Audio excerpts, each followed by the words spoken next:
Spectrometry, ये आज हमारा टॉपिक है। मास स्पेक्ट्रोमीटर क्या होता है? प्रीवियस लेक्चर में आपने पढ़ा था कि ये जो एलिमेंट्स हैं ये अपने आइसोटोप्स की फॉर्म में पाए जाते हैं। एक एग्जांपल आपको दी थी कि हमारे पास सिलेंडर के अंदर क्लोरीन गैस है और जब हमने एनालिसिस किया तो पता लगा कि क्लोरीन इसके दो आइसोटोप होते हैं। एक एटॉमिक नंबर दोनों का सेम है, एक आइसोटोप का मास 35 है, दूसरे आइसोटोप का 37। जो 35 है इसकी जो रिलेटिव अबंडेंस है वो कितनी थी?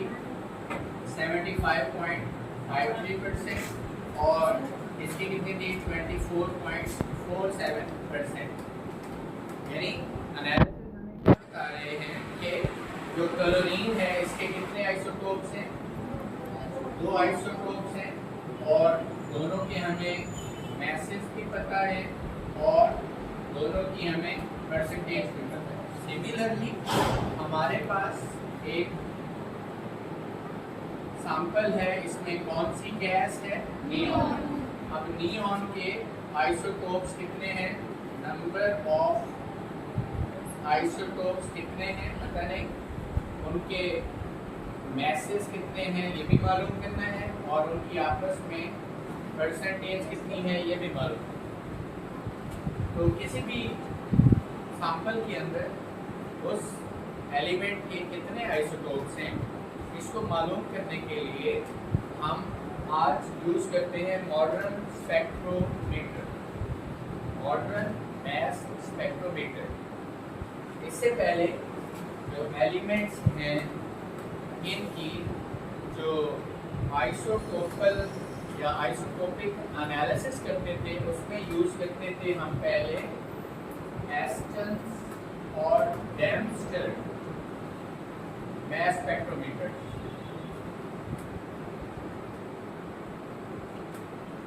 ये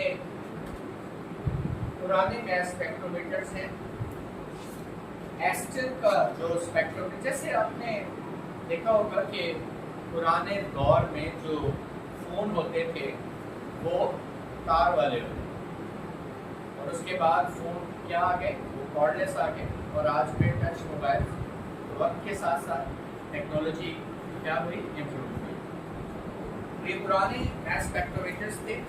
एस्टन्स का जो मास स्पेक्ट्रोमीटर था ये आइसोटोप्स को मैसेज की बुनियाद पर क्या करता था? सेपरेट करता था, ठीक है। और जो डैम्स्टर, इसका जो मास स्पेक्ट्रोमीटर था ये किन के आइसोटोप्स को अलग करता था? जो सॉलिड फॉर्म में होते, ठीक है। तो मास स्पेक्ट्रोमीटर को प्रॉपर तरीके से समझाने के लिए हम एग्जांपल लेते हैं इस सैंपल की। ये स्टिल हमारे पास नियॉन का एक सैंपल मौजूद है, ठीक है। तो हम इसकी एग्जांपल लेते हैं और फिर मैं आपको मास स्पेक्ट्रोमीटर समझाता हूँ, ठीक है। सबसे पहले मास स्पेक्ट्रोमीटर, इसकी एक सिंपल डायग्राम मैं ड्रॉ करता हूँ।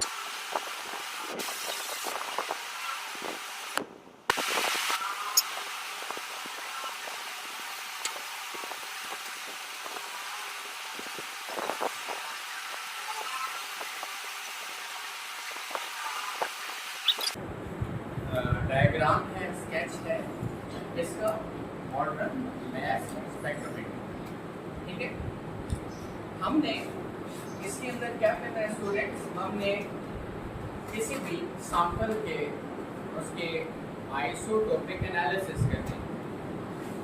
अब जैसे कि इसके नाम से जाहिर है मास स्पेक्ट्रोमीटर, तो मोर स्पेसिफिकली हम इस स्पेक्ट्रोमीटर में क्या करते हैं? हम किसी भी एलिमेंट का, किसी भी आइसोटोप का एग्जैक्ट क्या निकालते हैं? मास निकालते हैं।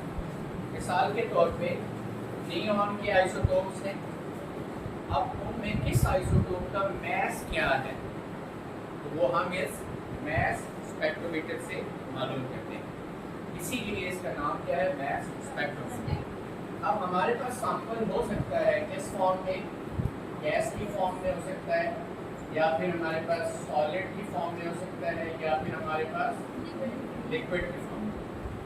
तो जो मैस स्पेक्ट्रोमीटर है इसमें आमतौर पे हम ये जो सिंपल मैस स्पेक्ट्रोमीटर है इसमें हम जो सैंपल डालते हैं वो गैसों स्टेट में होना चाहिए या वेपर्स की स्टेट में होना चाहिए। मतलब अगर आपके पास ये सैंपल्स हैं तो इनको पहले कन्वर्ट करेंगे किस स्टेट में, गैसों या वेपर स्टेट। फॉर एग्जांपल कोई लिक्विड है उसको इवेपोरेट करें, वो वेपर स्टेट में आ जाएगा और फिर हम उसको मैस स्पेक्ट्रोमीटर के अंदर क्या करेंगे, इंट्रोड्यूस करेंगे। अब इसके अंदर हमारे पास सैंपल कौन सा है, नियॉन। तो नियॉन के इसमें हमारे पास लाखों करोड़ों की तादाद में मॉलिक्यूल वो आ चुके हैं। एक चीज जो इससे पहले बताना जरूरी है वो क्या, मैस स्पेक्ट्रोमीटर में हवा, एयर या और कोई गैस हो सकती है। तो सबसे पहले क्या करना है, इंट्रोड्यूस करने से पहले क्या करना है, हमें यहाँ से सारी एयर को बाहर निकालना है। वैक्यूम पंप ऑन करें और हवा निकालते रहें और जब प्रेशर अंदर इतना हो जाए तो फिर वैक्यूम पंप को हम बंद कर देते हैं। 10⁻⁻⁶ to -7 टॉर अंदर प्रेशर, यानी बहुत कम प्रेशर है। इसका मतलब है अंदर जो हवा है वो ना होने के बराबर जो है वो रह गई। अब मैस स्पेक्ट्रोमीटर खाली है। अब इसके अंदर क्या करेंगे, हम सैंपल को इंट्रोड्यूस करेंगे। कौन सा सैंपल लिया, नियॉन। अब नियॉन जो है इसके अंदर आ चुका है। अब नियॉन ट्रैवल करेगा और पहुंच जाएगा कहाँ, आयोनाइजेशन चैम्बर के। मैस स्पेक्ट्रोमीटर हम पढ़ रहे हैं बिल्कुल सिंपल और बेसिक लेवल पर। अगर इसको एडवांस लेवल पर पढ़ें तो ये जो आयोनाइजेशन चैम्बर है ये कई किस्म के होते हैं। अब हम जिसकी बात कर रहे हैं, आपने 9th और 10th क्लासेस में पढ़ा है कि ये जो नेगेटिवली चार्ज है ये क्या कहलाता है, कैथोड। कैथोड से क्या निकलती है, कैथोड रे या इलेक्ट्रॉन पढ़ा है। अब ये इलेक्ट्रॉन क्या करेगा, इस नियॉन के साथ स्ट्राइक करेगा और इसको आयोनाइज कर देगा। यानी जब नियॉन आयोनाइजेशन चैम्बर से निकलेगा तो इसके ऊपर कौन सा चार्ज होगा, तो ये कौन सी आयोनाइजेशन कहलाएगी, इलेक्ट्रॉनिक आयोनाइजेशन। क्यों, क्योंकि जो सैंपल था नियॉन इसके ऊपर किसने स्ट्राइक किया, कैथोड रेज ने, और इसको क्या कर दिया, आयोनाइज कर दिया। ठीक है। अब जैसे ही ये आयंस, अच्छा जब आयोनाइजेशन चैम्बर की बात करते हैं तो यहाँ से कौन से आयंस बनते हैं, पॉजिटिव या नेगेटिव, पॉजिटिव कैट आयंस। ठीक है। अच्छा अब ये नेगेटिव ग्रेड के ऊपर हमने चार्ज दिया है, सॉरी वोल्टेज दी है कितनी, 500 से 2000 वोल्ट। ये जो नेगेटिव ग्रेड है इसमें कौन सा चार्ज है, नेगेटिव, और बहुत ज़्यादा नेगेटिव। अब ये ग्रेड क्या करेगी, इन आयंस को अपनी तरफ अट्रैक्ट करेगी। ये आयंस इस ग्रेड के ऊपर, जाली के ऊपर स्टक नहीं हो सकते। क्यों, क्योंकि चार्ज बहुत ज़्यादा है। जैसे फॉर एग्जांपल मैं किसी शख्स को वहाँ से पकड़कर तेज़ी से खींचूं, मैं उसे यहाँ रोक नहीं सकता। जब मैं तेज़ी से खींचूंगा तो आगे की तरफ एक्सीलरेट हो जाएगा। तो नेगेटिव ग्रेड क्या करती है, इन आयंस को एक्सीलरेट करती है और इनको तेज़ी से आगे की तरफ। अब आगे क्या है, स्लिट से। अब स्लिट से सारे आयंस पास नहीं हो सकते। यहाँ से सिर्फ वो आयन पास होंगे जो इस होल से पास गुजरेंगे।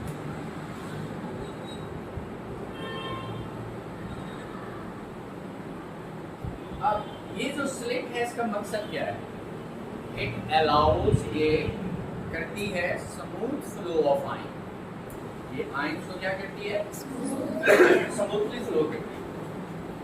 अब ये आयंस सारे, क्या एक आयन होगा, काफी सारे होंगे। ठीक है। ये कहाँ आ गए हैं इस वक्त, एनालाइजर। एनालाइजर बना होता है मैग्नेट का, इसका बना है, और इसकी स्ट्रेंथ क्या है, H इसकी क्या है, स्ट्रेंथ। ये जो डायग्राम में मैग्नेट दिखाया हुआ है आपको, तो इसमें यहाँ 3 डायमेंशनली अगर देखें तो आपको मैं समझाता हूँ कि जो मैग्नेट है ये दो अलग नहीं है। एक मैग्नेट ऊपर है और एक नीचे है।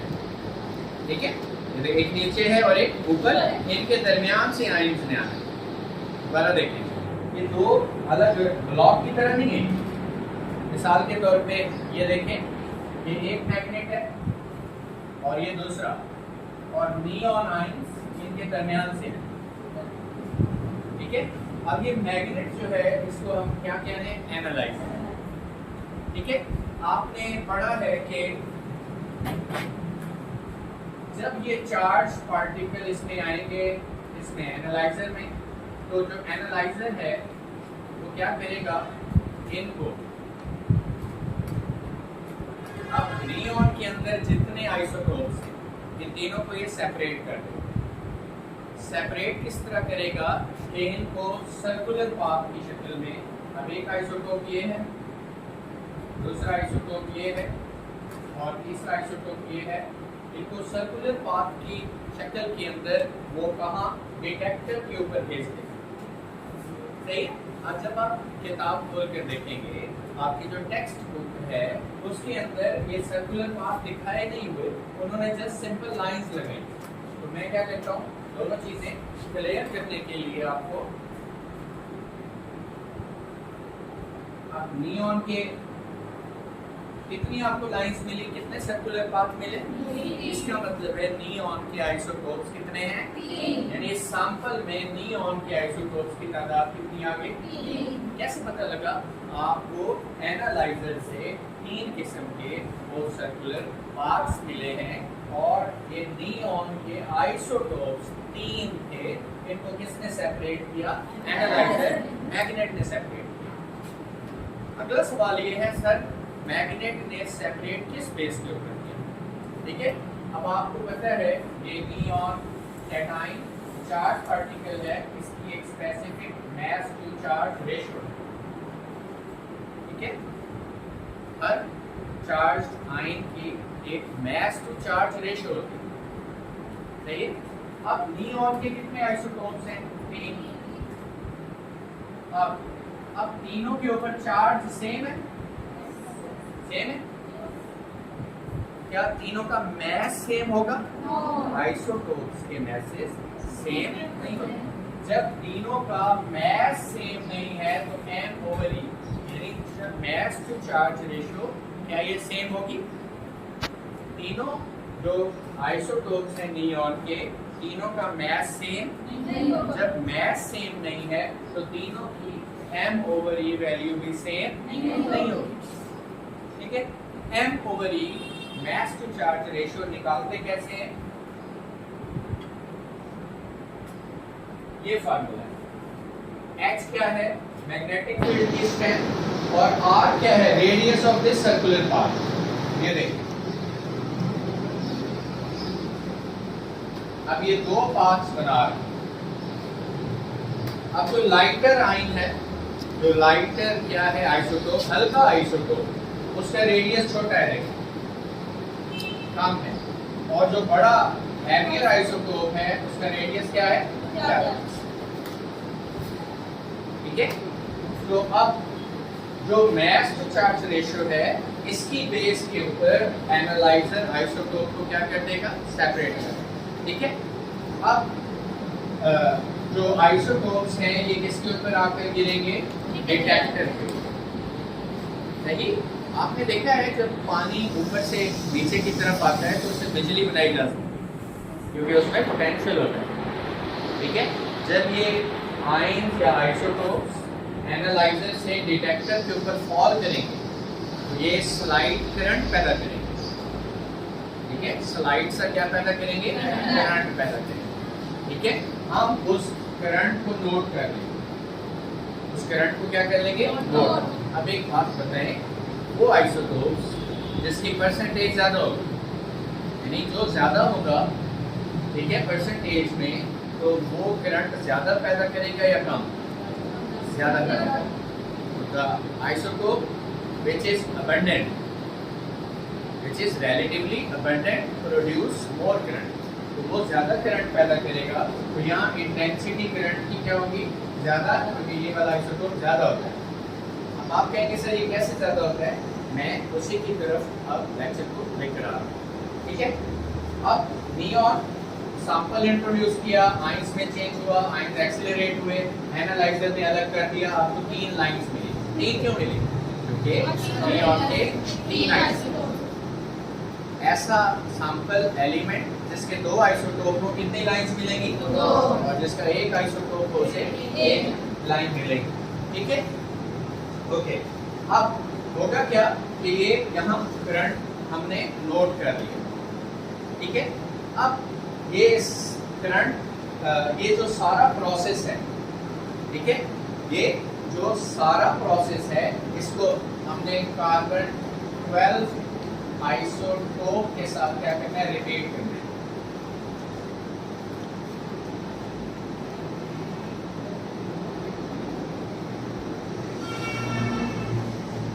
दोबारा सुन लें, ये आपने करंट नोट कर दिया, यस। अब आपने क्या करना है? ये सारा खाली कर देना है और उसी तरीके से आपने कौन सा आइसोटोप इंट्रोड्यूस करना है? कार्बन का 1 आइसोटोप एंटर कर रहे हैं या 2? जस्ट वन, कार्बन 12 आयोनाइज होगा, एनालाइजर में आएगा। तो जब 1 आइसोटोप है तो नीचे लाइन भी 1 ही मिलेगी। आपने पढ़ा हुआ है मैट्रिक क्लास में भी और फर्स्ट ईयर में भी, relative atomic mass, the mass of atom as compare to the mass of carbon 12 पढ़ा है? yes. आपने कौन सा आइसोटोप लिया? अब कार्बन 12 यहाँ गिरेगा, करंट पैदा करेगा, yes. आपने कार्बन 12 के साथ कंपेयर करना है तीनों को, ठीक है, और मास मालूम कर लेना। पढ़ा था ना, द मास ऑफ एटम या element as compare to the carbon 12, पढ़ा हुआ है? तो जब कार्बन 12 से हमने कंपेयर किया तो इसका मास आया नियॉन के आइसोटोप का 20, इसका कितना आया? 21, और इसका कितना आया? 22। तो आपने मैसेज मालूम कर लिए। मास मालूम कैसे किया? कार्बन 12 से कंपेयर, ठीक हो गया। अब तीसरी चीज क्या रहती है? प्रेसिपिटेशन। अब यहाँ से डिटेक्टर से ये एम्पलीफायर सिग्नल लेगा और सिग्नल लेने के बाद किसको भेजेगा? रिकॉर्डर, और रिकॉर्डर क्या बना देगा? ग्राफ।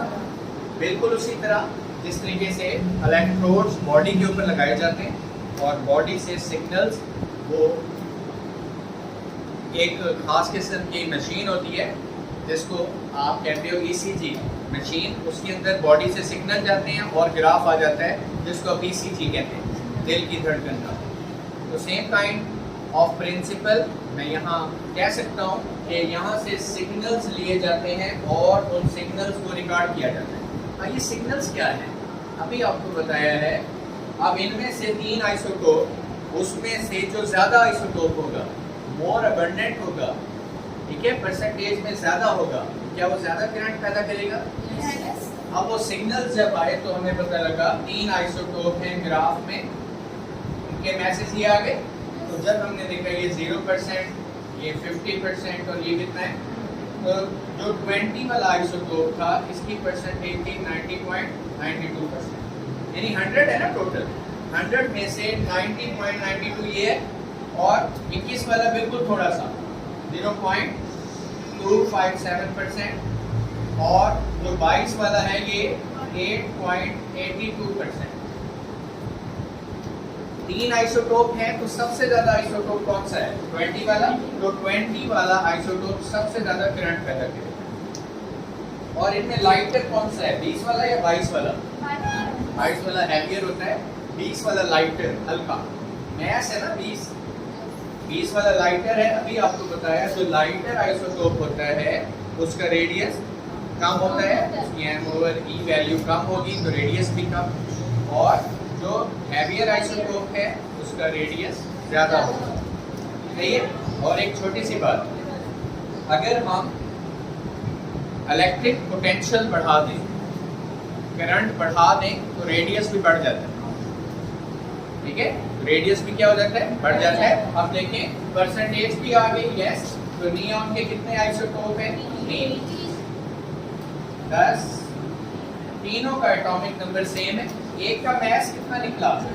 दूसरे का, तीसरे का, इसकी परसेंटेज कितनी निकली? और इसके कितने निकले? और इसके कितने निकले?